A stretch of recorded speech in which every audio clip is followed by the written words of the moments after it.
Hello guys, let's solve another Leetcode problem, a March to sorted list. We are solving this blind 75 list and we're in the linked list section. We already solved this reverse linked list and detect a cycle in linked list. Right now we are solving this March to sorted lists.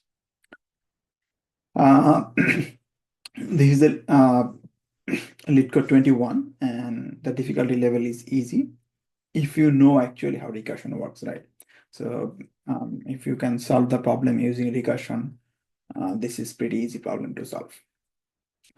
So let's talk about how we can solve it using recursion. So there are two things going on. We are given a two list, right? List 1 and list 2, and definitely want to merge these two lists. And the one thing is important thing about the input method, the two lists are sorted list, right? So for example, if you look at the red list 1, 2, and 4, and same as like the other color 1, 3, and 4, both of the list are sorted, and the final list need to be sorted too, right? So if you want to use the recursive function, so one thing to keep in mind, what will happen actually in the base case, right? So if one of them is none, that means one of the list is empty, then you want to just return the other list, right? Because if your list 1 is empty, and since your list 2 is already sorted, you can just return the list 2. Same as for the other way around, if your list 2 becomes empty, you can just return the list 1. What will happen actually if none of them are empty, right? So basically what you want to do for both the list, you have two things. One, the first node of the list 1, and also the first node of the list 2. You'll check these two values, and let me just draw it here. So we have 1, 2, 4. And the another one is actually 1, 3, 4.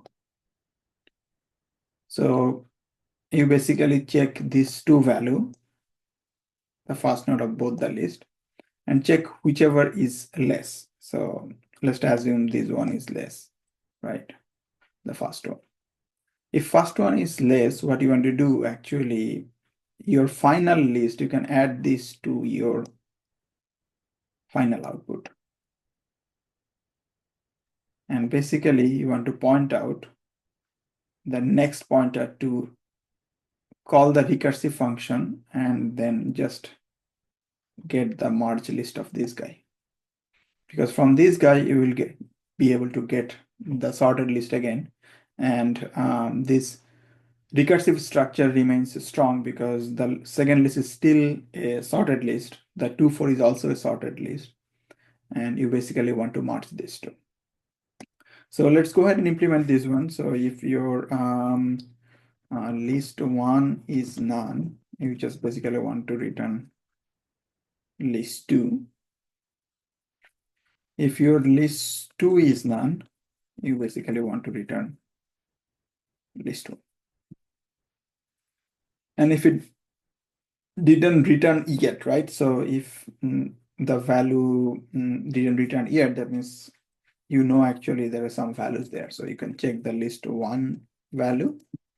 If it's less than list 2 value, that means what you want to do, the case is something like the first value is 1, and maybe the second value is something like 2 or 3, right? So what you want to do, you want to do a couple of things, right? So your list 1 would be the new head, right? Because let me draw it again here, right? So if you have, for example, let me give you another example. This is 2, this is 4, this is 5, right? And maybe you have 3 here, 6 here, 7 here for this input. So your final result would be 2, which would be the head, which will coming from the head 1, right? So this is really important. So because you are trying to return the list 1. But what change? The main change is that here you want to recursively call this value, and the two dot next would be the merge of these two. So your list one dot next would be self dot merge. You basically copy this function name here. And then you are passing as a list one dot next and then list two. And for the other case, if that's not the case, that means if it's equal or something else, then you want to do same thing for list two dot next, which would be self dot list one, list two dot next. And in this case, you want to return the list two because now your list two become the head. Yeah, that should be it. So let's try run this code if I did something wrong or not. Yeah, it looks good, and let's submit it. It beats actually 100% of the runtime complexity. So for these, let's talk about the runtime complexity of this algorithm. So basically, you are going through the list one node at a time.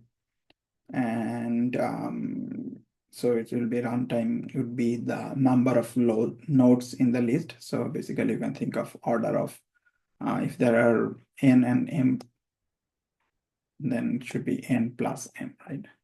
So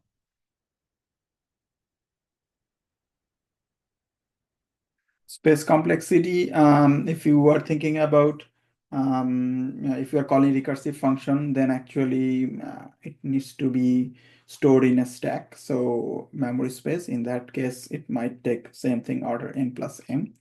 And if we don't consider that, it's still a linear time algorithm. That's it for this video. Thank you very much for watching. I will see you in the next video.